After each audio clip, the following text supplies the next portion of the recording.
Welcome back. I am sorry about that. So here is Q&A Wednesday part 2, and I am sorry for the interruption. I have so many projects being juggled right now. So that's what I have to say about, have I been bullied or have people tried to take aspects of my personality away from me?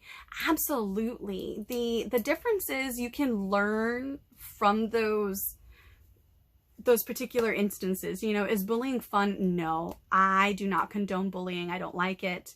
A lot of times I adopt the Mama Hendrix method. Like I said, thank you very much and have a nice day, or hey man, hope your day gets better. Because a lot of times it's not about you, it's about them. And they just, can't afford to actually have that, one-on-one conversation and be brutally honest with themselves to try to be better. Having a bad childhood, I'm sorry. That sucks. It really does. I feel you on that one.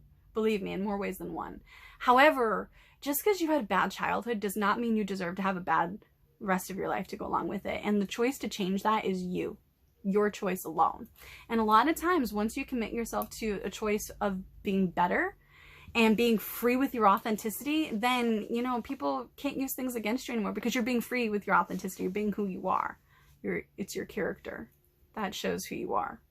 It's the heart of who you are. So that's what you kind of need to remind yourself if you are being bullied. It's not necessarily about you, it's about them. And your people are out there. You're going to find people who love you, who think you're amazing. You can't do epic shizit with basic people. So I think Robin Williams said, I used to think that being alone was the worst thing imaginable.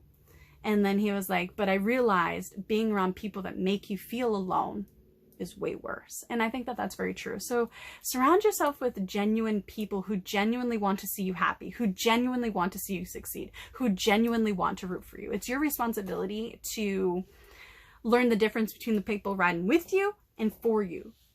The people riding with you are only down for you in the good times. They're not down for you in the bad. The people that are for you are going to be there in good times and bad. In prosperity, our friends know us. In adversity, we know our friends. And that's true for a reason. So I hope that that really helps. Someone asked me, do I like the show Dark Side of the Ring? Yeah, I think it gives people a really awesome, peek behind the curtain and to see the great and mighty, all-powerful Oz, which is pro wrestling. So yeah, I dig it. I've only seen one season so far, but I really, really, really liked it. I talked a lot with Vicky Guerrero about that. If Fear Factor ever came back to TV, someone on my YouTube channel asked if I would do it. No. No. Not for Taeler Hendrix. What age, someone asked me also on my YouTube channel, what age did I start giving back to other people? So I'm thinking that they're talking about in terms of like charity, nonprofit, basic philanthropy. To me, I just think it's about being a good person. And I know that I don't mean that to sound judgy. I just mean it to, sound like, give back because it's the right thing to do. Do it not because you want something out of it like social media likes. Do it because you want to. Because it makes you feel good on the inside and because you're helping somebody else to feel good. And I think that means more because it's genuine. It's authentic. Like I always say, be free with your authenticity, right? I do a lot of things on the DL that I don't advertise that I do because I'm not necessarily doing them for attention like a lot of people try to accuse. I do things because I think they're the right thing to do. I've helped a lot of people and I'm proud of that. I've provided a lot of meals for people. I've provided a lot for shelters. I've also done a lot of volunteer work with volunteering my time. Not a lot of people knew that I rescue animals. Why? Because I'm not like, hey, look at me, what do I do? I don't do that. And so for me, giving back was instilled in me at a very young age, probably around age 3 or 4. My mother worked really hard to get off of assistance programs.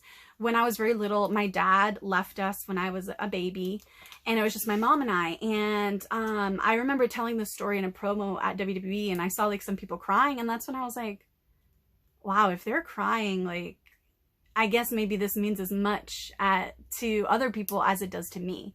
And that's because of my mom. My mom is one of the most badass, legendary, epic, most amazing women I have ever met in my life. And I owe a lot of who I am to her. Mama Hendrix is a legit badass guy. She's savage. You know, she worked so hard. And I remember I told this story to VDV about the first time that I ever had Christmas presents under the tree. And that was all because of the hard work of my mom being a single mom all alone in a, you know, in the middle of a city, not the best area, and trying to raise a daughter where on the other side of the fence was a halfway house. And one of my first instances of giving back is a memory that I recall with complete clarity. I was probably like 3 or 4 years old, and my mother couldn't find me. She was like freaking out until she ran out into the backyard and saw me. And I was all covered in mud, and I was in the mud and stuff, and I had like a little kitchen set out there. And she's like, "What are you doing?" And I was like, "Oh, you know, so-and-so is hungry, and, you know, his mom can't afford anything for lunch, can't afford to feed him lunch, so I'm making him a mud pie."